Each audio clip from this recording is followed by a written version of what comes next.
የማዕከላዊ ኢትዮጵያ ክልል ኢንዱስትሪ ፓርኮች ልማት ኮርፖሬሽን የኮርፖሬት ሰርቪስ ዳይሬክተርና የኃላፊ ተወካይ አቶ አምሳሉ አማዶ እንደገለጹት ኮሚሽኑ የግብርና ኢንዱስትሪ ፓርኮችን የገጠር ለውጥ ማዕከላትን የማምረቻ ሼዶችንና የክላስተር ማዕከላትን በማልማት ለሀገር ውስጥና ለውጭ አምራቾች በማስተላለፍ ውጤታማ እንዲሆኑ እየሰራ ይገኛል። ከግብርና ወደ ኢንዱስትሪ ማዕከላዊ ሽግግር በማድረግ ለዜጎች የሥራ ዕድል እየተፈጠረና ለሀገሪቱ የውጭ ምንዛሪ እያስገኘ መሆኑን ተናግረዋል። በክላስተር ሼዶች እያመረቱ ላሉ ኢንተርፕራይዞች የማምረት አቅም እንዲጨምር የተለያዩ ስልጠናዎች እንደሚሰጡ ጠቁመው በዑደታዊ ኢኮኖሚ ላይ ስልጠናው መዘጋጀቱን ገልጸዋል።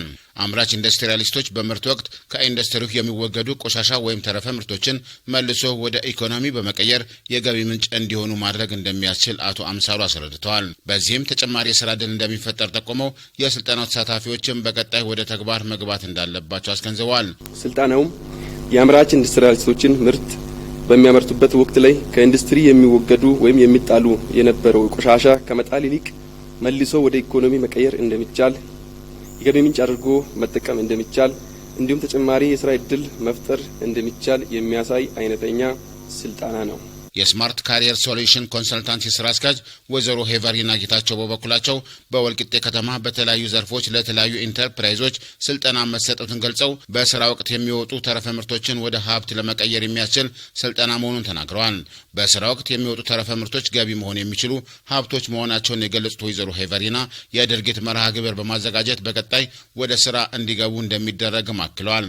ተረፈ ምርቶችን ወደ ሀብት መቀየር ከተቻለ ገቢን ከማሳደግና አካባቢን ንጹህ ከማድረግ ባለፈ ለአረንጓዴ ኢኮኖሚ ግንባታ የበኩሉን አስተዋጽኦ እንደሚያበረክት ገልጸዋል። በምንሰራበት ቦታ ላይ የምንጠቀማቸው ግብዓቶች ላይ የሚወጡ ቆሻሻ ብለን የምንጠራቸው ስናስጥልም ከፍለን የምናስጥላቸው ነገሮች ዛሬ ከዚህ ስልጠና በኋላ እኛን ራሳችንን ሊከፍሉ የሚችሉ ሀብቶች እንደሆኑ ለመነጋገርና በእነዛ ላይ ደግሞ ልተገብሩት የምትችሉትን አክሽን ፕላን ሰርተን በቀጣይ ከዚህ በኋላ ባሉ ጊዜያቶች አካባቢያችሁን ከማንኛውም ቆሻሻ ጽዱ። ምክንያቱም አገራችን ዓለማችን በጣም ንጹህ ቦታን ትፈልጋለች። አሁን ላይ ያንን ለማድረግ ብዙ ቻሌንጆች አሉብን። ግን ስልጠናዎች እንደዚህ አይነት ነገሮችን ማስተካከል ስለሚችሉ የምንሰራበትን አካባቢ እያጸዳን የራሳችንን የምንኖርበትን ቦታ እያጸዳን ያጸዳናቸውን ደግሞ ቆሻሻ ብለን የምንቆጥራቸውን ወይም ደግሞ ተረፈ ምርት የሚባሉትን ነገሮች ደግሞ ወደ ጠቃሚ ነገር ወደ ሀብት በመቀየር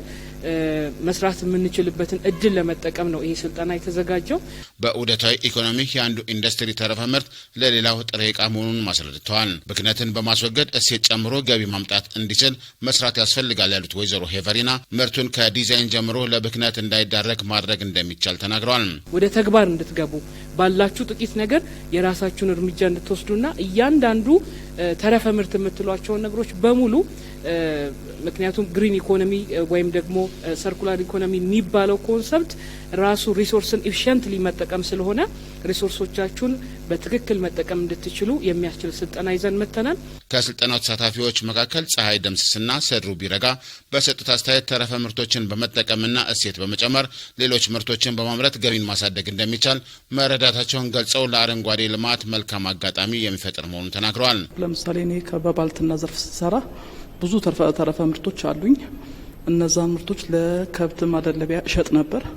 አሁን ግን ከተማርኩት በኋላ ከስልጠናው በኋላ ራሴ ከብቶችን እያደለብኩኝ ወደ ራሴው ምንም ነገር ሳይባክንብኝ ራሴው የምጠቀምበትና ለራሴው መልሼ ገቢ ማገኝበትን መንገድ ሰልጥኛለሁ። አካባቢ እንዳይበክል አርጋው ነው እያስተማሩ ነው ያለው። በቃ ካሁን በኋላ እርግጠኛ ነኝ እያንዳንዱ ነገር አካባቢ ይበክላል ብለን የምንገምተው ነገር አይኖርም ማለት ነው። ያው ወደ ተግባር ሄዳል ብዬ ነው ማስበው። ሰው ተጨማሪ አንደኛ ናቹራል የሆነ ነገር ማግኘት ይችላል። ሲቀጥል ደግሞ ተጨማሪም ገቢ ለራሱ ማግኘት ይችላል ብዬ አስባለሁ። በምርት ሂደት የሚጣል ነገር እንደሌለና ዑደታዊ ኢኮኖሚን በመገንባት የአካባቢ ብክለት ለመከላከል የግልና የሀገር ኢኮኖሚን ለማሳደግ እንደሚረዳ ገልጸዋል።